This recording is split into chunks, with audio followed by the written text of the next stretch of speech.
Hello, and welcome back to the channel. Today we're going to be going through all the games that are leaving Xbox Game Pass as of October 1st of 2024.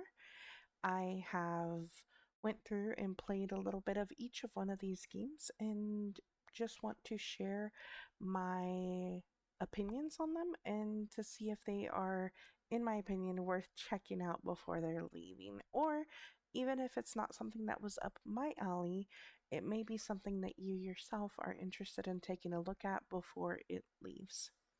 So, the first game that we have is Gotham Knights. This is basically continuing a storyline that Gotham needs saving now that Batman is dead. It is now up to the Batman family, Batgirl, Nightwing, Red Hood, and Robin to protect Gotham City. This is normally $69.99, but on sale right now for $55.99. This is a game that was developed by Warner Brothers and released October 20th of 2022. Install size is 51.95 gigabytes, and this does have single player as well as online co-op available. So Batman is dead, and a new expansive criminal underworld has swept the streets of Gotham City. It's up to the Batman family to protect them, bring hope to its citizens, discipline to its cops, and fear to its criminals. From solving mysteries that connect the darkest chapters in the city's history to defeating notorious villains in epic confrontations, Gotham Knights is an open world action RPG set in the most dynamic and interactive Gotham City yet. Patrol Gotham's 5 district boroughs in solo or in co op and drop in on some criminal activity whenever you find it. Your legacy begins now. Step into the night. So this is 16 hours to beat main story, 27 hours for main and extras, 47 hours for completionists, and there are a few cosmetic packs it looks like that you can get for the game as well. So let's go ahead and take a look at this one. So at the beginning, you get to take a look at each of the characters, their proficiencies, and decide what playstyle best suits what you're looking to do. I went with Batgirl because I was interested in the hacker portion of her kind of loadout. Within this, you do have the ability to play as other characters and continue on your traction with the game. And it was really interactive and intuitive to pick up. So I was fairly interested and surprised to see the discovery kind of investigation part of this game. So here's just one of the intro puzzles that I had to figure out a passcode and what input device it was going to. So you matched up different things like the codes that go with the thermostat. That wasn't it. This 4-digit code with the laptop or tablet, and that wasn't it. And then finally, the microwave with the 3-digit number, and that ended up being the code that I needed to unlock the secret area in this lab. So it was something that was, you discovered the secret lab through your kind of vision that you can do to look through walls and such, and then how to figure it out. There is stealth mechanics to the game. However, you can brute force it. The combat was very easy to pick up, and I really enjoyed it. Surprisingly, did a great job at dodging. I'm not a great dodger, but this just made it very easy to pick that up. And the combos that you see here really is just the game making these combos based on the um, things that I'm selecting in the game, the buttons I'm pushing. So it was not something that I had to do a very complex movement system to obtain these combos. It was just kind of built in and cinematic in that way. So it was very enjoyable. And here you can see you get a bonus XP basically for remaining undetected. Unfortunately, here we do have someone starting to look our way, and we lost that kind of bonus XP there from remaining undetected. But there are later missions that I was able to do so for a pretty long time, and I was very impressed with that. Again, I'm not huge stealthing type of person, but it was very easy to navigate. This is the back computer and kind of the side objectives of patrolling that you can do. And it was very fun to do this. I could find myself doing this for a long time. And surprisingly, the game felt really good. My first kind of thought with the game was that it was going to be maybe a stiff movement. I didn't really think that it would be this fun to traverse, but it really felt good going through these areas and doing this kind of open world aspect of it. I really enjoyed the attacks from above, those were really fun. So, this is definitely a key feature. The aerial attacks was fun that I enjoyed. And through this, kind of just patrolling the area, I wasn't sent on a mission to do this. You can see that I end up getting some like clues so that we can kind of piece together the story. And it was just very interactive and fun in that way.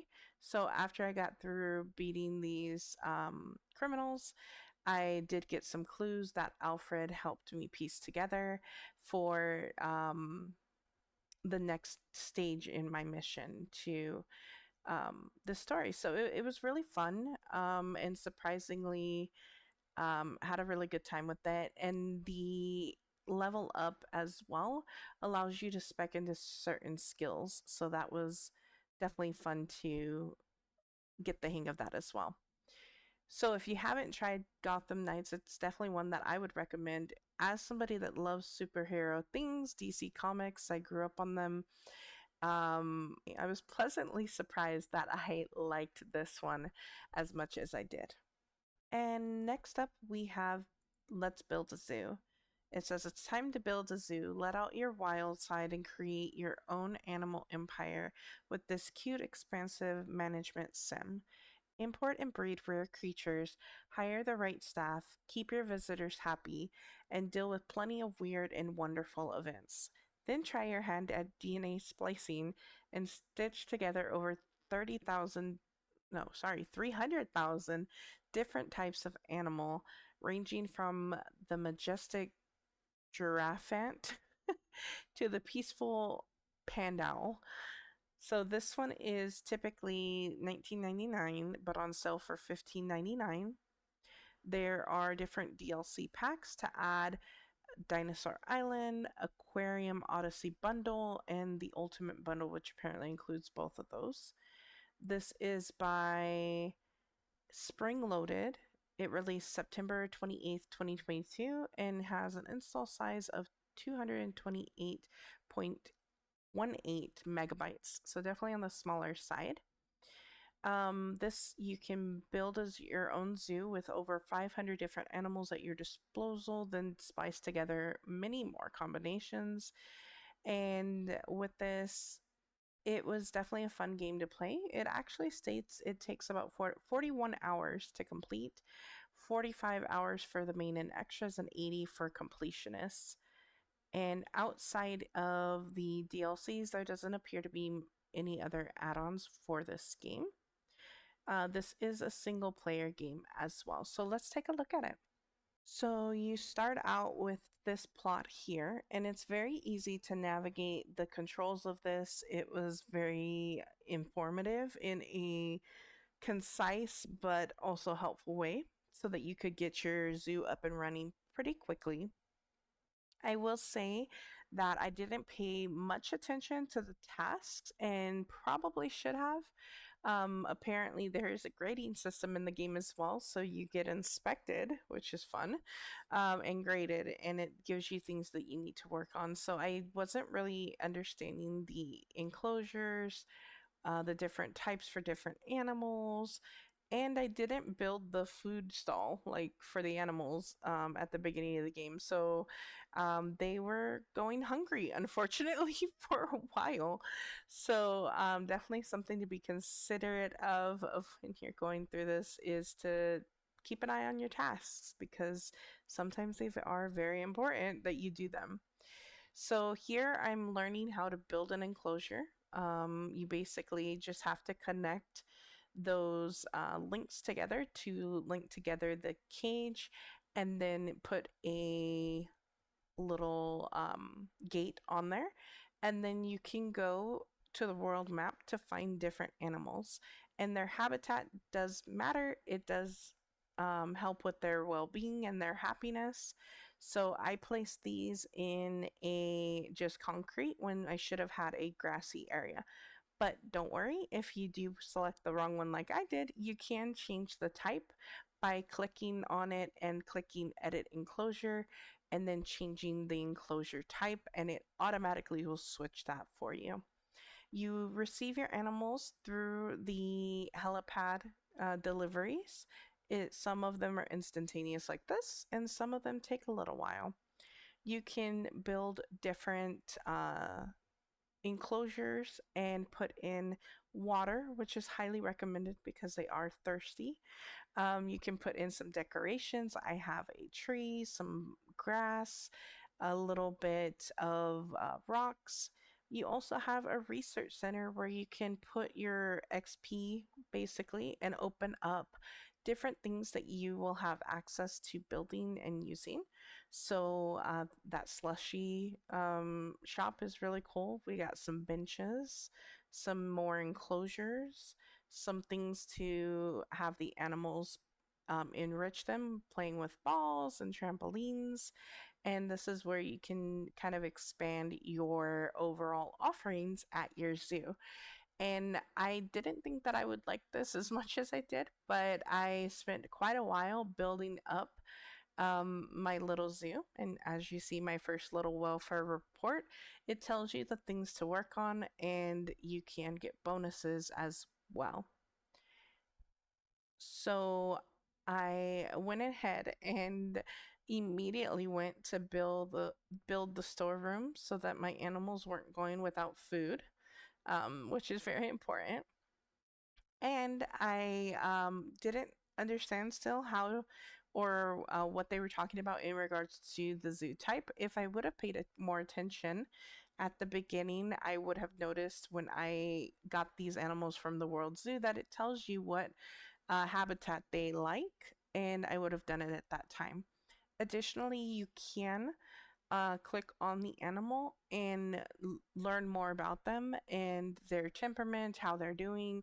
They also have like their preferences on their enclosure type in there as well if you didn't pay attention like I did. Every day it will save the game and give you a report of the things that happened, and you will have critical choices that you can make a moral decision, and these do have an impact on your gameplay. So it'll impact your buildings and actions. I, in this playthrough, have been very on top of things of like not doing shady practices like putting the dog in a lion costume and putting it in my zoo and reporting the black market people so that they get sent to prison. So I just got a not a reward, but a an achievement for being a snitch. So that's fun. Also, here I'm just trying to figure out like what's going on. Why are they acting that way? Never really figured it out, but ended up later amassing this little empire here. Um, and I had to eventually just stop playing because I was just continuing to play. Like I wasn't stopping. So I think that if I'm this interested in this, I'm very interested to see about possibly Planet Zoo, which is more of a sim style zoo builder manager like this than a kind of Stardew Valley one, but I thoroughly enjoyed this and can't wait to try out the other zoo management games. Next, we have Loop Hero. The Lich has thrown the world into a timeless loop and plunged its inhabitants into a never ending chaos. Wield an expanding deck of mystical cards to place enemies, buildings, and terrain, along with each unique expedition loop for the brave hero. This normally sells for $14.99 but is on sale for $11.99. This is a single player game developed by Four Quarters and released April 4th of 2023. The install size is 221.26 megabytes, and it's basically an endless adventure. It's a cycle of despair. You have infinite adventures, select from unlockable character classes and deck cards before setting out on each expansion, along with a randomly generated loop path. No expedition is ever the same as the ones before it. Plan your struggle by strategically placing buildings, terrains, and enemy cards along each loop to create your own dangerous path. Find balance between the cards to increase your chances of survival while recovering valuable loot and resources for your camp. Loot and upgrade, strike down menacing creatures, recover stronger loot to equip on the fly, and unlock new perks along the way. Expand your camp, turn hard earned resources into camp upgrades, and gain valuable reinforcements with each completed loop along the expedition path. And save the lost world. Overcome a series of unholy guardian bosses over a grand saga to save the world and break the time loop of the Lich. This is 28 hours, it says, for the main story, 37 for main and extras, and 54 for completionist. So let's go ahead and take a look at this. So this is my second loop. The first one I died fairly quickly until I kind of figured out how to play the game. You will face enemies along the way and acquire cards in your deck that you can place in the environment, like the cemetery and then these rocks. And it's important to place these down because you do have a chance to get resources to help build your camp. And then in your inventory on the right, you have items that you pick up from fighting enemies that you can equip to help you survive more. So I just got a shield and I got a ring. And each of these will have different stats that you'll want to compare on the fly. So this provides me damage to all enemies, and I'm placing down a spider nest along the way. So it's important to be strategic. Place those enemy types maybe not right on top of each other all the time, and to really pay attention to stats as well. Anything that can help you regen health is going to be helpful, as well as speed attacks I found were very helpful as well. So here I have gotten a blue ring, and you can get like legendary and like other things. I would say like mystical legendary color items as well that give you additional um, bonus stats or just additional stats in general to help you even further. But just the color rarity doesn't mean that it's going to be a quote unquote better item.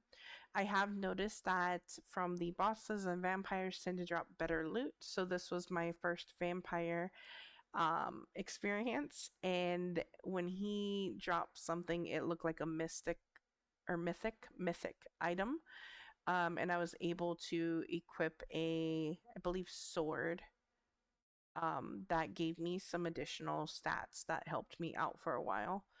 Eventually, as I went further along in the loop, like I said, some of the blue items were better than even the legendary or mythic items that I had, and had to switch them out, or the legendary or mythic classed items weren't better than what I had on, so I passed them by. So essentially, you can end up with just an inventory of items you don't use, and they'll just cycle out. When you replace something, it gets rid of your old item out of the inventory, so you can't go back to it. So these on the fly decisions are very important. And as you're going along, it is important to note that like the regen that you get for your health isn't while you're standing, it's while you're in fight. So having a higher regen is helpful. Additionally, when you do die, you do keep 30% of all your resources found. So I was able to take those items back to the settlement where I was staying and can now upgrade my area. So I'm talking with another survivor here. We're not alone anymore. And one of the first things that I select here is that I want to upgrade my to like a cooking station. So I was able to do that. And as you can see, I was able to upgrade to a filled kitchen with the items that I brought back with me from my expedition. And after that, I have this gentleman here, and I can do building. I can equip different items over time. So this is going to be continuation. And I also have the ability to unlock additional cards for the deck. So on my next run, I was able to put down a Blood Grove as well um, into my like meadowy grove areas. So that game was pretty fun, and it does randomly generate another loop for you to kind of go through. The next game that I took a look at was My Time at Portia. You start a new life in an enchanting town of Portia. Restore your pa's neglected workshop to its former glory by fulfilling commissions, growing crops, raising animals, and befriending the quirky inhabitants of this charming post apocalyptic land. It's normally $29.99, but on sale for $23.99. This was developed by Pathia Games and released in 2019. It has an install size of 8.54 gigabytes and it is single player. So the key features of this is that you build your workshop, run your own farm, get creative, make your house a home. You can add exciting range of craftable furniture, decorations, and workshop upgrades. You can join the community, become a part of the community filled with vibrant cast of unforgettable faces, all with energetic personalities, daily routines, and exciting stories to share. Explore and battle in the ancient ruins and dungeons of Portia. Grab your pickaxe and relic scanner and mine for resources and treasures from the past. You can equip a weapon. There's hordes of fearsome monsters and deadly bosses that stand between you and that precious loot. Skill up and level up your character with a variety of skills to aid you in your adventures. Decide whether you want to boost your crafting, combat, or social skills depending on your playstyle, and there's more. So this is 68 hours for the main story, 108 hours for the main and extras, 141 hours for completionists. And this is one that I have already played. And I absolutely loved it so much that I ended up getting it on my Switch so that I could play it in bed. Um, and they do have a sequel, actually, My Time at Sandrock, but I haven't had an opportunity to play any of that. But it definitely has a really cutesy art style, and it's very like attention grabbing, I would say. I love this little like intro here that they have where you get to see it from the water and get your first glance at Portia. The gameplay is very easy to follow. It is pretty much led by you start out and have to craft this item to then craft that item to use that item together in your workshop to build this item. So you have to collect the resources to do all those. So that's the game kind of mechanics of it. So my first builder test was to craft an axe and a pickaxe, which I'll need to collect other resources along the way to continue the story. So one of your major quests after this that you get first and foremost is to repair the bridge. That's your first commission. So, in order to do that, you have to craft two different parts of the bridge. And here I have to get to the point that I have even tools to do these things. and then go and collect resources in order to craft additional machines that I need to further that mission of fixing the bridge. So the majority of your first initial interactions, if you're trying to go story based, is going to be to that end. And once you get to a certain point, you will need copper, which you would need to go mining for. So I had to go into the mines to mine and get copper so that I could smelt it to get the next machine that I needed, which was going to be, I think, a woodcutter or something like that. So that's really the kind of gameplay that you follow. And you can, of course, go into town and talk to people and gain relationship with them and their little side quests and stories. But the main kind of quest that you have is going to be fixing that bridge first and foremost. And that connects to the other part of the island here. With that, you can, of course, do your own thing. Go run around the area, talk to people, use your workshop tools and this handbook to craft new things. You can go and do side quests if you want. Go kick trees, basically, for resources. There's a variety of different things that you can do if you don't want to just run right in and do the main story. But this is how you utilize the workshop. You have to ensure that the item that you want to place down is what you are hovering on in your inventory. Otherwise, if you have it just in your other part of your inventory, it won't allow you to place it down unless it's in your kind of toolkit there, your quick bar, and you can place it in there and craft this. So this came with two parts of it, the wood that I placed down already, and then I had to ensure that I had the stone stool in my quick bar and then ensure that I was hovered over it in order to place it down. I feel like that piece of it could be fixed because I don't really feel like you need to have things in your inventory bar and hovering right over it in order to do things in a lot of other games like this. But that was definitely an adjustment. So we have our stone furnace. Now we can start making copper bars after we go to the mines and start progressing our story. So it does take, I think, a little bit to get used to these mechanics, but they have added roping. So this is another little side objective. You can play a roping game to see how many of these animals you can rope in. So this is a little thing that you can do at the farm right next to you. And I wasn't getting it. I was like doing a little too far in advance until this third one. I was finally able to rope one in. And then from here, I continued on to collect some manure that was dropped by the animals in the farm or ranch, and then kick some trees to get some apples.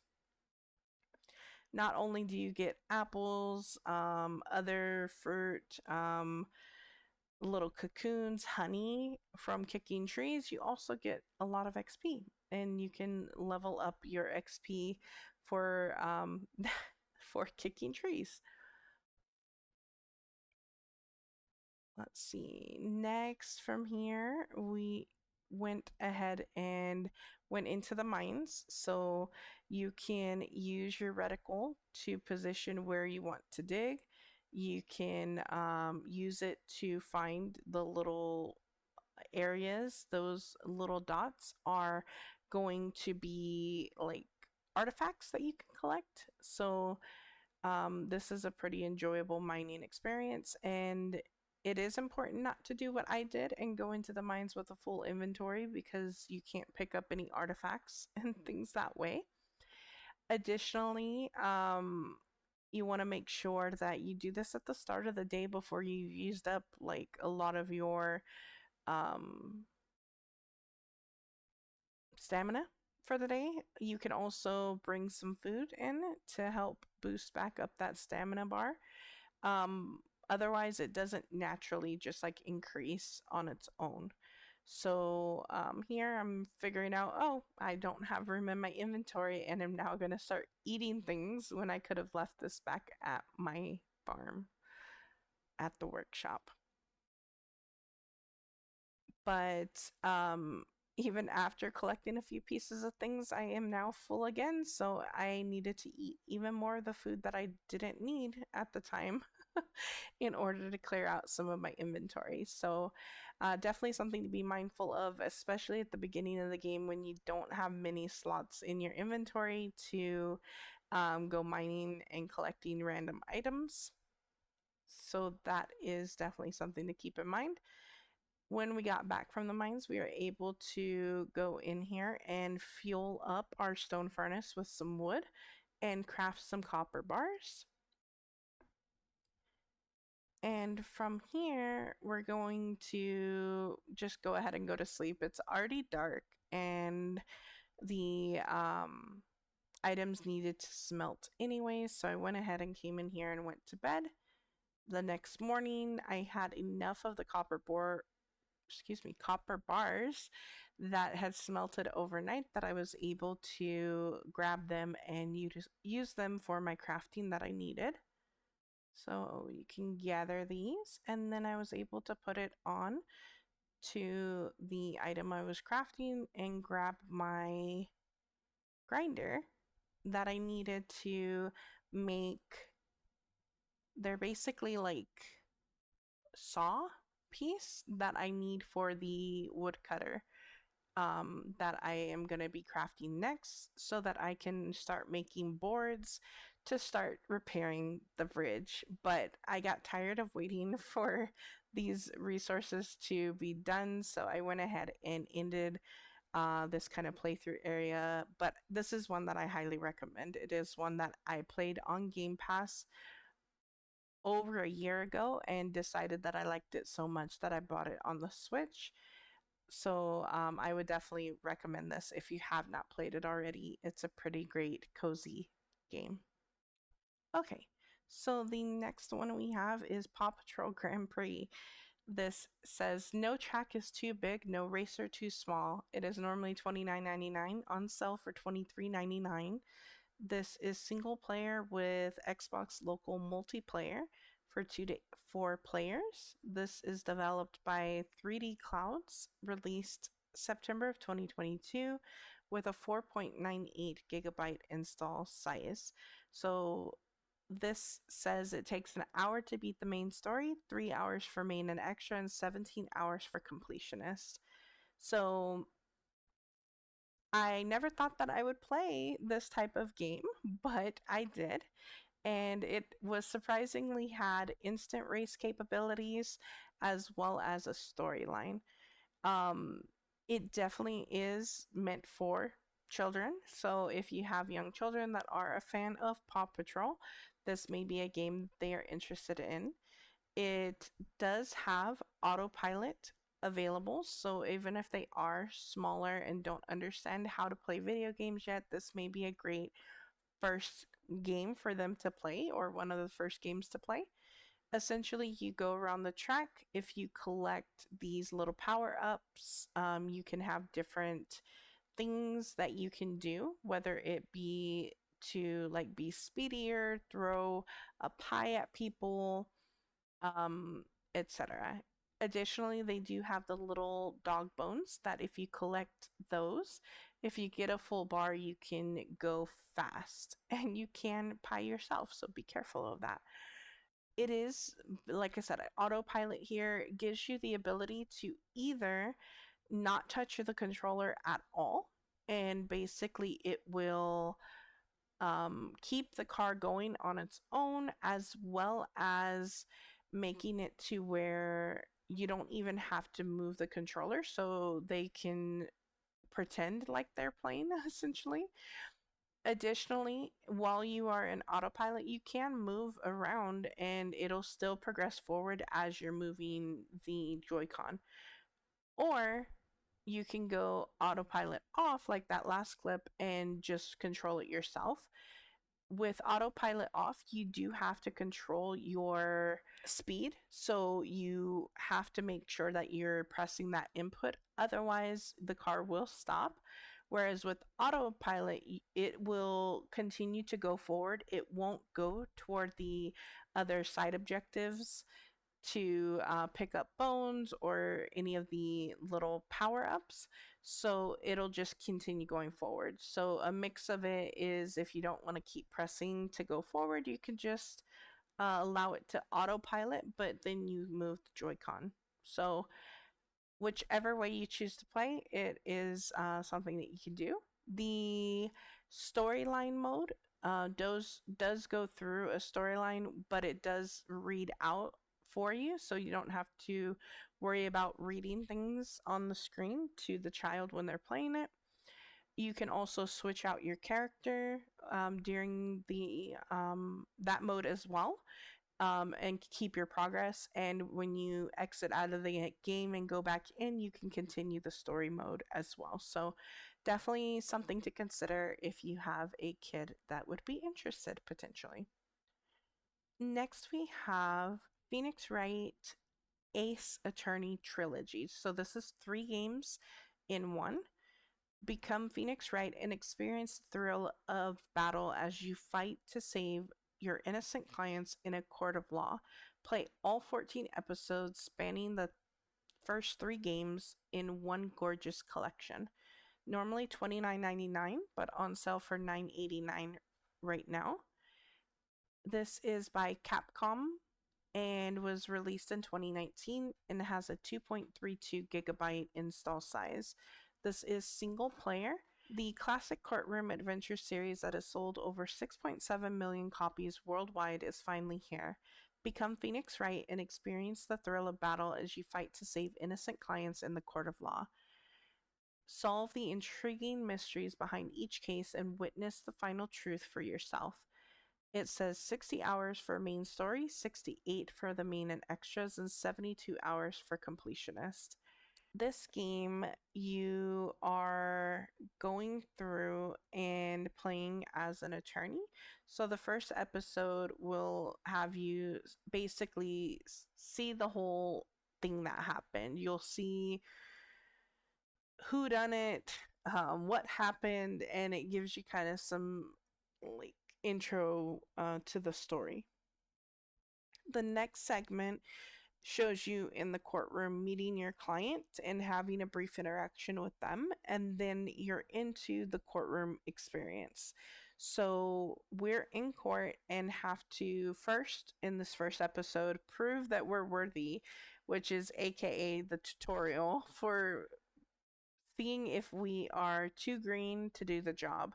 So we have to do some basic provide some basic examples of why we're ready, such as remembering who the client is, who the victim was, and we have to utilize the court record and the evidence that we have to answer the judge's questions. And after they ascertain that we are ready for the job, we go into the actual trial. The first thing that we see is the witness testimony, so we'll go through and listen to their entire story from start to finish. And then after we have heard the testimony and received additional evidence, it's now up to us to do our cross-examination. So what we'll want to do is listen to what their retelling of the event was, and then decide what points need to be pressed further upon. So, for instance, in this part here, we have the salesman stating that they said for sure that this happened at 1 p.m. And from our evidence, we know that that is not accurate. The time of death was at 4 p.m. or later. So at 1 p.m., there wouldn't have been a victim to find. So we pressed him on that and presented the evidence showing that per the autopsy, that is not accurate. And he has the ability to then respond and come up with his reasoning why it differs from the evidence. And then we continue that kind of gameplay loop trying to find any contradictions that are in the witness testimony to prove that our client is innocent. So that's basically this gameplay, and it continues on to different trials, and we continue that mystery solving type of thing. So yeah, I as somebody who had an interest in law when they were younger, I would say that this was definitely a fun one to play for me personally. If you have no interest in like law at all, it probably won't be very fun, but it is um definitely like a mystery as well. So you're trying to uncover the truth, and then in like the second episode, you are like going around to the scene and collecting evidence as well. So it was a pretty fun little game to play. The next game that we had, or games, these kind of go together, is The Walking Dead. Season 1 and 2 are both leaving Game Pass. In season 1, you play as Lee Everett, a convicted criminal who has been given a second chance at life in a world devastated by the undead, with corpse returning to life and survivors stopping at nothing to maintain their own safety. Protecting an orphaned girl named Clementine may offer him redemption in a world gone to hell. Experience events, meet people, and visit locations that foreshadow the story of Deputy Sheriff Rick Grimes. This is normally $14.99 but on sale for $11.99. This is by Telltale Games and was released in 2017 and has a 3.73 gigabyte install. 12 hours to complete the main story, 13 for main and extras, and 14 for completionists.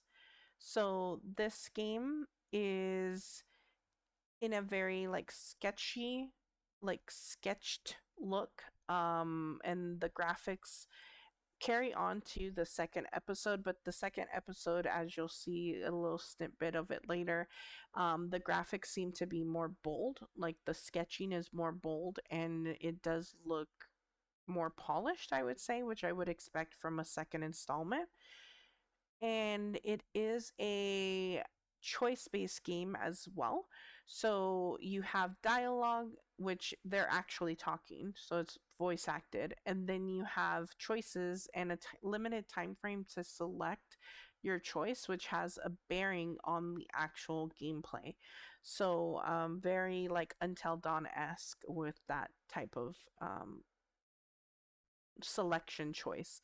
So here I'm talking to these two gentlemen, and we end up helping them push this car out of the way so that we can get out of here. I have just acquired a little girl, Clementine, that I'm going to be taking care of.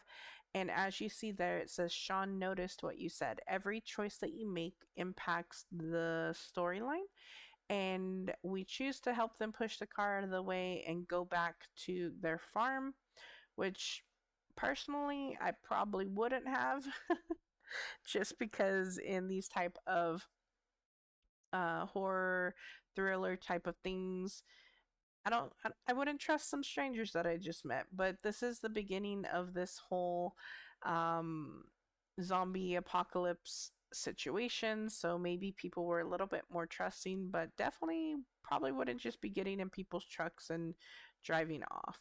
But we do. And this is a little snippet of, I don't want to run too much of the story for you guys, so if you do decide to play this, but the next little snippet here just shows one of the decisions that does make an impact on the actual storyline. So there's noises happening. I'm running to the aid, and we see here that one of the guys that we just met is stuck underneath this little tractor, and this boy is also in danger. So we have two different choices to go between, either helping the other guy under the tractor or helping the child. And I didn't realize that when I was making like that quick movement. Ended up choosing the child duck and helping out the dad here in getting him freed, but in so doing, maybe have put the other gentleman here in a perilous situation. So all those choices do matter. The season 2 is a continuation of the story of Clementine. So this is also usually $14.99, but on sale for $11.99. Also by Telltale Games and released in 2017 with a 4.2 gigabyte install size. This says 9 hours for the main story, 10 hours for the main and extras, 10 hours for completionists. And there is additional, I believe, installments in this series as well, but these are the two that are leaving. But essentially, in this one here, we are playing as Clementine this time. And it does give an import notice that if you did play season one, that it'll import your choices and your consequences and will search for that for you. So if you've already played the first one, you can that will impact what's happening here. And before you get into this opening scene here, you see kind of a flashback of all your choices in the first game. With that being said, if you do play both, I would obviously not uninstall the previous version until you have done that import. I uninstalled mine, so it just showed me randomized choices and consequences rather than what I actually chose in my game playthrough. And then secondly, this one, like I said, does have a bolder type of sketch look, and the graphics do look, in my opinion, better.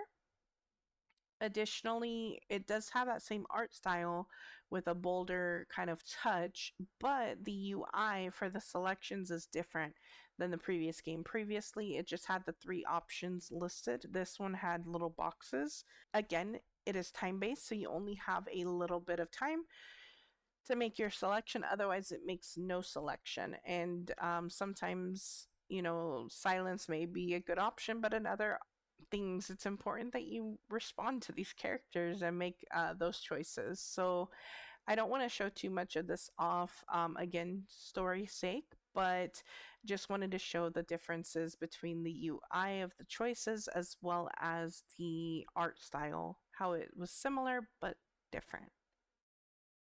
And the last game is a game preview. It's not even the full game, but this is Valheim.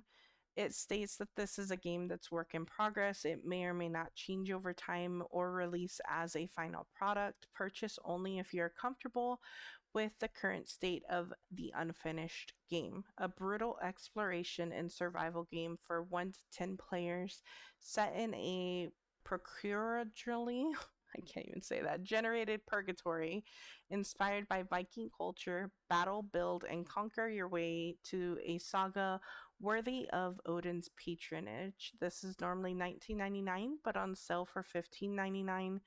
It states that it is developed by Iron Gate and was released September 16th, 2022.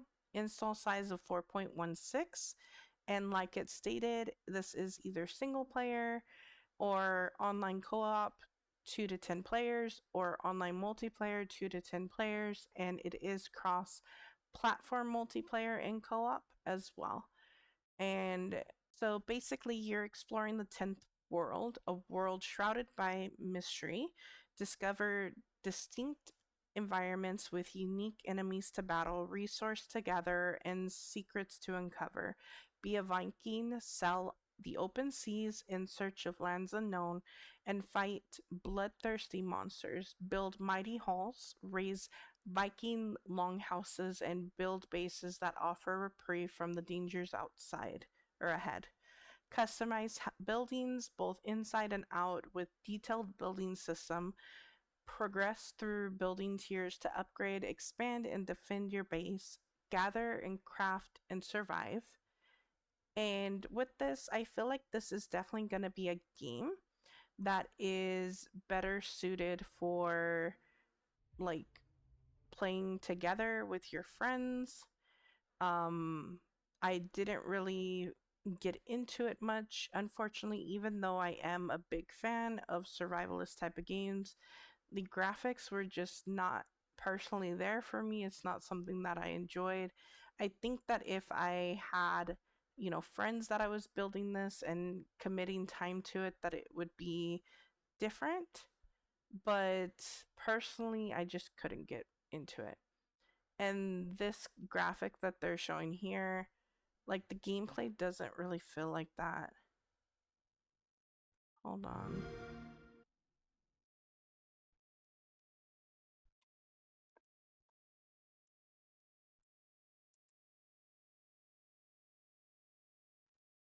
Even these graphics I feel like look better than what I was seeing. This is more reminiscent of what I was seeing in my game. But let's go ahead and take a look at the little bit that I did play. So we are running around trying to collect things. I'm breaking trees with my bare hands at first, trying to collect some wood and stone basically in this area to craft some items. So I have my stone axe, which will help me cut down trees. But for me, finding the stone was the hardest part for me. I was very much struggling to find anything. I couldn't break stones with this item that I had, so getting started was very annoying. You do improve skills pretty quickly, and you do have enemies right away just coming to your area. I died twice in my little playthrough here on day one alone. And it was just frustrating. Like, it didn't feel like the game gave me enough guidance to really know what to do. Also, the resources around me were just sparse that I needed to craft certain items. Even figuring out how to eat was not easy. I started like throwing the item on the ground until I figured out how to eat.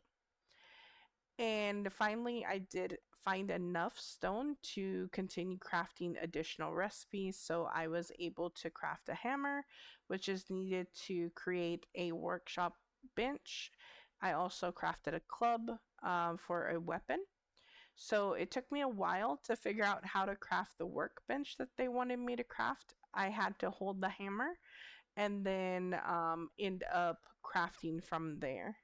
And after I crafted the work table, it was telling me that it did. Oh, don't mind me just dancing. But basically, after that, I crafted the work table. Or workbench, I couldn't even use it because it then needed to be covered by a structure. And I absolutely hate that mechanic. Let me just place things down and use them. But we place this down, realize we can't use it, and then I have to make a crude building around it to allow me to use it. And just putting walls and a structure roofed a structured roof on top wasn't enough. It was too exposed. Then I had to craft like a back wall to it and completely encase it on the back in order for it to allow me to even use the thing. Then when I got into using it, I realized that it really didn't have all I needed. Like it I might as well have saved my stone and made a campfire, but it just was frustrating at this point. I was struggling with the like learning the keys, figuring it out, and I've played so many survivalist type of games that this just felt unnecessary. Some of these mechanics.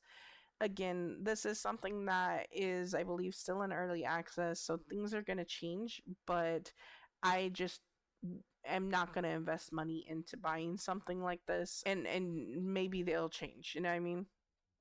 I don't know. I just wasn't a big fan. And it's surprising because I love survival type of games and I love Viking culture, lore, mythology, all of it, but I just couldn't get into this. I feel like the graphics really took me out of that. If the graphics were just a little bit better, it would have helped me want to be more involved in this, but I just found myself bored and gave up pretty soon after this, to be honest. But after we got this very ugly looking structure built around it, I was finally able to craft. And really, the only thing that I could craft here that I meant anything to me was the wood shield. And unfortunately, after I crafted that, I wasn't even able to craft um, I forget what other thing I was looking to craft there, but I wasn't able to craft it any longer. So I did all that basically for nothing. I got my sword and my, or not my sword, my club and my shield out and fought some additional enemies and ended up dying to a boar and shutting the game off. So that is basically how my first little playthrough of that went. So if you're interested in trying it out for yourself, I would say now is a good time to look at the game preview. If it is something that you think you might be interested in, to go ahead and support them by getting it while it's in early access and seeing the game develop over time. Um, but other than that, that's pretty much it. So that is all of the games that are leaving Xbox Game Pass as of October 1st of 2024.